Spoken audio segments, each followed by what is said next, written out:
Bison திரைப்படத்தோட திரை விமர்சனத்தை இந்த வீடியோவில் பார்க்க இருக்கிறோம். வீடியோவை முழுமையாக பார்த்து உங்களுடைய கருத்துக்களை பகிர்ந்துக்கங்க. இயக்குனர் மாரி செல்வராஜ் இயக்கத்தில் துருவ் விக்ரம், அனுபமா பரமேஸ்வரன், பசுபதி, அமீர், லால், ரஜிஷா விஜயன், அழகர் பெருமாள் மற்றும் பலர் நடித்து இந்த தீபாவளிக்கு வெளியாகி இருக்கிற படம் தான் பைசன் காலமாடன். இந்த படத்துக்கு நிவாஸ் கே பிரசன்னா இசையமைச்சிருக்கிறதோட எழில் அரசு ஒளிப்பதிவு செய்திருக்கிறார். மாரி செல்வராஜ் பொதுவாக சமூக ஒழுக்கம், சாதி, மதம், உயர்ந்த தாழ்ந்த வர்க்கத்தினர் பற்றிய விஷயங்களை மையமாக வச்சு படம் பண்ணக்கூடியவர். பைசன் படத்தில் இந்த விஷயங்களுக்கு மேலதிகமாக விளையாட்டையும் மையக்கருத்தாக இணைச்சிருக்கிறாரு.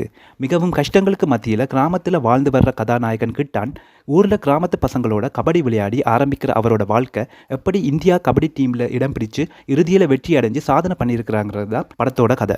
இது உண்மை சம்பவங்களை மையமாக வச்சு எடுக்கப்பட்டது சொல்லப்படுது. படத்தோட பாசிட்டிவ்ஸ் என்று பார்த்தால், கிட்டானுடைய தகப்பனாக வர்ற நடிகர் பசுபதியினுடைய நடிப்பு படத்தில் தனியாக தெரியும். அந்த அளவுக்கு சிறப்பாக நடிச்சிருப்பாரு. தன்னோட மகனை எப்படியாவது பெரிய கபடி வீரனாக சாதிக்கணும்னு அவர் படுற பாடு படம் புறாவுமே மெய்சில் இருக்க வச்சிருக்கும். படத்தில் கந்தசாமி மற்றும் பாண்டியராஜன் 2 ஊரோட தலைவர்களுக்கு இடையில் நடக்கிற சண்டையில் கிட்டான் போய் மாட்டிக்கிறாரு. இப்படி பல இன்னல்களை சந்திக்கிற கிட்டான் தன்னோட கனவான பெரிய கபடி வீரன் ஆகிறத இறுதியில் அடைகிறாரு. படத்தோட நெகட்டிவ்ஸ் என்று பார்த்தால், ஒரே மாதிரியான விடயங்கள் திரும்ப திரும்ப வந்த மாதிரி ஒரு உணர்வு இருக்கும்.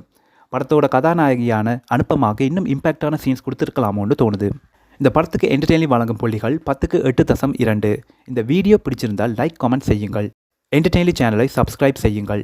மீண்டும் இன்னும் ஒரு சுவாரஸ்யமான திரை விமர்சனத்தில் சந்திப்போம்.